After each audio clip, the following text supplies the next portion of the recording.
2011 оныг Монгол Улсын засгийн газраас хөдөлмөр эрхлэлтийг дэмжих жил болгон зарласан. Ажилгүй хүмүүсийн тоо бурч шинэ ажлын байр ихээр нэмэгдэнэ гэсэн үг.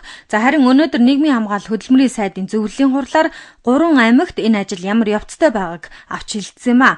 Өөрөөр хэлэх юм бол Баруун бүсээс Архангаа, Төвийн бүсээс Төв аймгийн Эрдэнэсум, хотын дүүргүүдээс хамгийн олон хүн амтай Баянзүрх дүүргийг сонгожээ.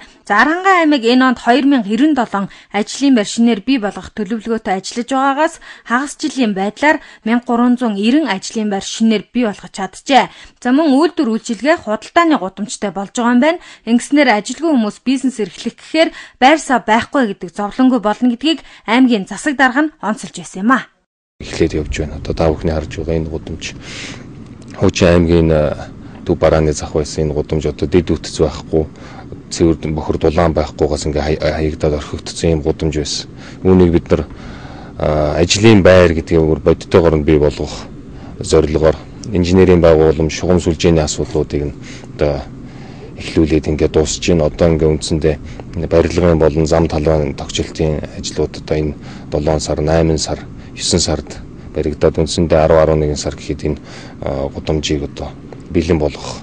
За энэ гудамж одоо байгуулагдсанаар бодиттойгоор одоо 300-аас 400 ажлын байр бодиттойгоор бий болох. За дээр нь аялал жуулчлалын гэдэг юм уу, одоо хот тогтчлтын гэдэг юм уу, нэлээд олон талын ач холбогдолтой юм ажил болох юм а гэж үзэж байгаа. Төв аймгийн Эрдэнэсум зам дагуу байрлалтай сумдын нэг. За хэдийгээр хүн амын тоонд бусад сумдтайгаа харьцуулахад багч гэлээ энэ онд 120 гаруй ажлын байр шинээр нэмнэ гэсэн зорилттой ажиллаж байгаа юм байна. Байрыг бий болгосон. За шинээр бий болсон ажлын байрнуудаас танилцуулах юм бол Тааж группийн харьяа Эрдэнэ хүнс нэртэй мах боловсруулах үйлдвэр 1.2 тэрбум төгрөгийн өртгөөр баригдаж ашиглалтанд орсон. Энд бол 20-30 иргэн ажлын байртай болоод байна. За Агрико Эрдэнэ хувьцаат компани гэж манай сүүний үйлдвэртэй ийм компани 2007 оноос үйл ажиллагаанд жигд явагдаж жилдээ 500-аас 800 мянган ширхэг вариант кетчуп сүү тараг үйлдвэрлэн зах зээлд нийлүүлдэг. За тус компанид технологи, цавлагч, Нябо, туслах ажилтан, жолооч, норомчин зэрэг ажлын байранд энэ жил 18 иргэнийг авч ажиллуулж байна.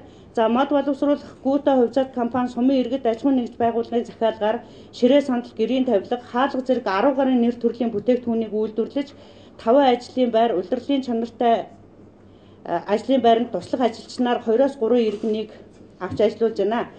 Хөдөлмөр эрхлэлтийг дэмжих жилийн хүрээнд ажилтай болж байгаа хүмүүс байнгын ажилтай гэхээсээ илүү төр ажлын байртай болох нь их байгааг хөдөө орон нутгийнхан хэлсэн юм а. За нөхцөл байдал нь ч гэсэн ийм байна. Өөрөөр хэлэх юм бол удирдалтайгаа холбогдуулаад барилга, зам зэрэг салбарт ажиллах хүмүүс их болж байгаа юм байна. Тиймээс төр ажлын байртай болж байгаа ч гэсэн хөдөлмөрийн гэрээг заавал байгуулж авах хэрэгтэй гэдгийг нийгмийн хамгаалал хөдөлмөрийн дэд сайд хэлсэн юм а.